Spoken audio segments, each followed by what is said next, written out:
What makes things funny or not can still be something of a mystery. Yet it's in a mad flash of bravery, David Misch has entitled his book Funny, the Book, everything you always wanted to know about comedy. David, good afternoon to you. And to you. How are you today?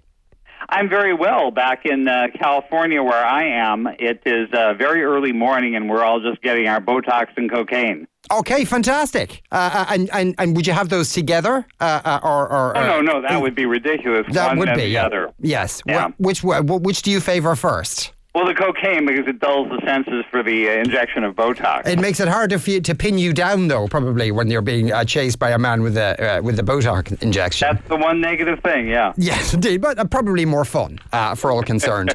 Who were the first recorded comics?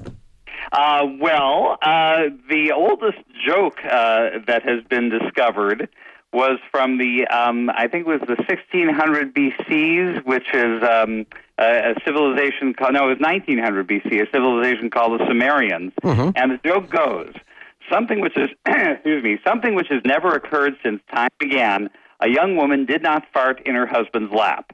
So the oldest recorded joke is a fart joke. It's a beautiful thing. But even the logic, the internal logic of that is interesting in the kind of what it says about that particular culture. What the joke is saying is that when women sit in their husband's lap, they always fart. Yes, that is the implication. And it's weird, I'm a husband and that has not happened with me, although sometimes at other times, Well, I mean, it might happen, but, they'd never admit it. It could be a dietary thing. I haven't done the research to determine that. That's that's interesting. And was that found written on a wall or? That I don't know. I don't know where they found it exactly. I think a bathroom wall, yes. But the oldest, in another sense, the oldest recorded comedy is from a mythological character who we in contemporary times call Trickster. But they had different names and in different cultures, and the fascinating thing to me is that they existed in every culture ever known to man.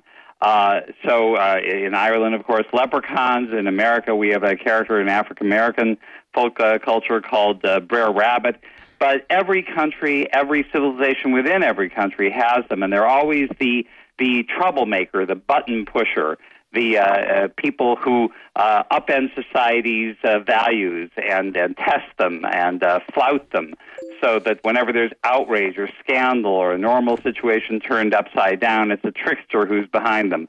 A bum gets rich, a man dresses like a woman, an adult acts like a kid, and that's 3 movies right there. It is indeed, and I suppose in a societal sense, in a psychological sense, that person is usually the unexpressed desires of people to break the rules or say the unsayable. Sir. You're absolutely right. I mean, by right, I mean I agree with you. but that's usually what that means. Yeah. Yeah. The idea is the trickster is expressing what we all want to do and feel we can't because of little things like being thrown in jail. Mm. And also as well, going back to your fart jokes, that an awful lot of, and I assume this is the same from early humour as well, that it's kind of scatological. There's a lot of knob jokes in there as well, as they call them on this side of the Atlantic, because those things were taboo then and are taboo now to a degree. Oh, absolutely. Well, yeah, I think they've been again taboo in most civilizations, although not all. But yeah, the whole idea of trickster is to push boundaries, which is, of course, the purpose of all comedians. And going to scatological humor, which some people are very offended by, and it's understandable, but the fact is that that's one way to get a rise out of people, to get people upset and excited, and that's what comedians are always after. You got to wake people up and force them to re-examine their assumptions. So then, say in the 20th century, when you had a new generation of comics who, at least to themselves, were doing comedy in a new way, sort of Lenny Bruce on. Was that a more sophisticated, thing, or was that basically knob jokes with big words? It's interesting. At the time, Lenny Bruce made the cover of Time magazine as a sick comedian. That's what they were called then, and there have been a lot. Everyone follows Lenny in one way or another, either directly or against what he was doing. But the fact is that at the time they were considered low comedians. They were considered unsophisticated, in the gutter. But now we look back and think, no, these were incredibly sophisticated people who were pushing against society's boundaries, and it would seem pushed successfully. What's tricky, though, is that what Lenny did was done for a very political and social purpose, and many of the comics who followed him, throwing around the F word and things like that, were only doing it to get attention. They weren't doing it for any underlying reason, because Lenny had already done that. So, I think it sort of started out relatively high-minded and ended up in the gutter. Well, also because it almost becomes habitual as well. That, he was trying to break a linguistic taboo by using the F word, but now it's just the grammar of stand-up for most of them. That's anyway. right. It's like. Yeah, it is like. Why are Jews so funny? There was a famous comedy writer named Larry Gelbart in the 50s. He worked for Sid Caesar, who was a famous comedian on TV. And he wrote MASH as well. And he wrote the TV series MASH, And he was asked, why is it that so many Jews are young and young and funny people are Jews? And he said, probably because our parents were old and funny Jews. And so one of the things is that it could be hereditary. But I think that what it really is cultural. And of course, not all Jews are funny. All stereotypes have maybe some truth in them. But in this case, I think it's the Jews' history. That they've been the victims of persecution, and persecution makes you funny because basically you have no option. You either die or you get over it. And the way to get over it is humor. It's to joke about tragedy, and joking about tragedy is an absolutely essential part of Jewish culture since the beginning. And we've been lucky enough to be, I'm Jewish myself, and we've been lucky enough to be persecuted horribly, and it's made us funny and made us money in TV. Indeed. So pain then is a prerequisite. You can't really have any sustainable comedy unless you've got some pain, unless you can wrench out your guts in front of an audience and say, look at my disgusting guts, everybody laugh at them. I think, it's again, not everything is true of everything. I remember when Steve Martin came along, I was so struck by the way that this is a guy who did not appear to have any inner pain. This is a guy who appears to be very well adjusted and have a happy life. So he did not, suffer horrifically as a child, and yet he's funny. But he's funny in a very different way than many other comedians. Many comedians, especially since the advent of Bob Hope in the middle in America in the 20th century, they had personas which expressed their personalities in some way. Steve Martin's persona, and I give him a chapter in the book because he's so unique, but his persona is utterly different than he is. Not utterly, but it's very much plastered on. So, pain is really helpful, and people like Groucho Marx and Mel Brooks talk about pain being at the absolute center of their comedy, resentment at being looked at being second-class citizens as Jews, and then other comedians are able to find it in other ways. Aren't all comedians, though, acting? I mean, you might be acting as a person who's completely different to you, as in the case of Steve Martin, but even comics who are talking about their own experiences are acting like themselves, or acting as themselves. Yeah, absolutely. One of the themes of this book is that comedy is great. That comedy is not the second-class ugly sister to tragedy and drama, and that we should take it seriously. And like any artist, comedians take what they have and they twist it. So they usually come from a real place, but they exaggerate. They exaggerate for artistic, comedic effect.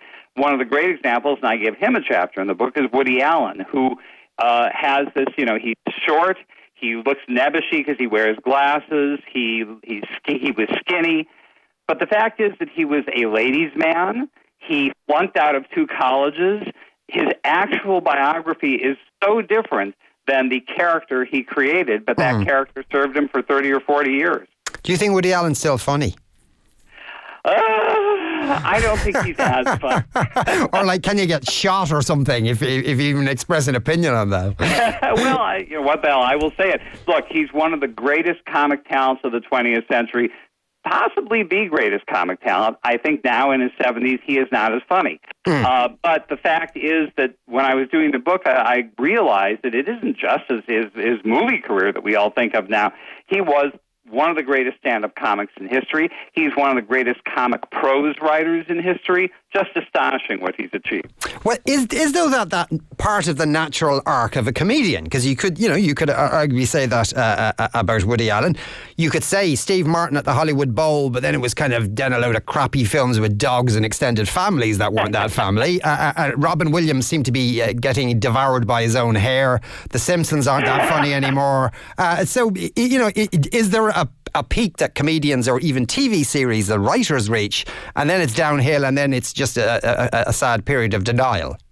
Well, I would say as a TV writer, absolutely not for TV writers, but for everything else, yes. No, I think that, yes, but you're, again, as so often, when you describe that in comedy, you describe it in everything. Doesn't everyone tend to lose a little steam as they get in their 50s, 60s, and 70s? And by everyone, I mean almost everyone, because there are always exceptions. That's true. The theological underpinnings of comedy. Yeah, I found that quite fascinating, and I love being superficial, but it's probably going a little too far in the superficial thing to cover the whole idea here. But basically, the idea is that laughter is a moment when you are outside of yourself, when you transcend your ego. You're not thinking about your own problems. In fact, Stephen Colbert has a great line: "If you're laughing, I defy you to feel afraid." It takes you out of the moment in a good way and is a kind of momentary transcendence. And it has been compared by many people, say me, that it's been compared to religious ecstasy, the formal term of religious ecstasy, which is when people see God, when they have this transforming experience, when they're out of themselves, when they transcend their ego. And we might also say orgasm is the same thing. At that moment, we're beyond our normal selves and having this peak of ecstasy. And if you put all three of those things together, it's a pretty incredible experience that you get from a fart joke.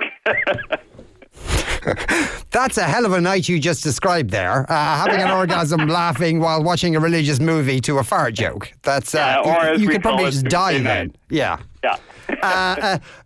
Is there even a scintilla of scientific evidence to back up what you just said? Well, no, there's no scientific evidence about transcendence, but there is scientific evidence on humor and health that it is a way to make yourself better. Now, there's been a lot published on this, and I have done a bit of research on it, and I think I can say that there is not evidence it helps a lot, but it does help a little. And there is no question that from a purely physiological point of view, it relaxes the muscles, it increases increases blood flow. There are all sorts of scientific things they've measured that show how laughing and being exposed to humor makes you healthier. So, it does have actual effects. Because it releases dopamine, would it, into the system? Yes, absolutely. Dopamine is a chemical I called our funniest chemical. And dopamine is a thing that gets shot into the brain when you are about to experience humor, when you sense that something funny is about to happen. Now, dopamine occurs in many other instances, too. But it's really the key element to humor, and dopamine is a good thing. It makes the brain feel really good. And David, just to let the listeners know, has some serious comedy chops as a writer in the United States for quite some time now. So as a comedy writer, David, and as a man, which would you prefer to have, an orgasm or a laugh? I want both at the same time. You can't have both. And to see God at the same moment. That would be it. Then die, and it's been a good life. David, God bless you. Thank you very much for talking to us today. That was David Misch there. He's the author of Funny the Book, everything you always wanted to know about comedy.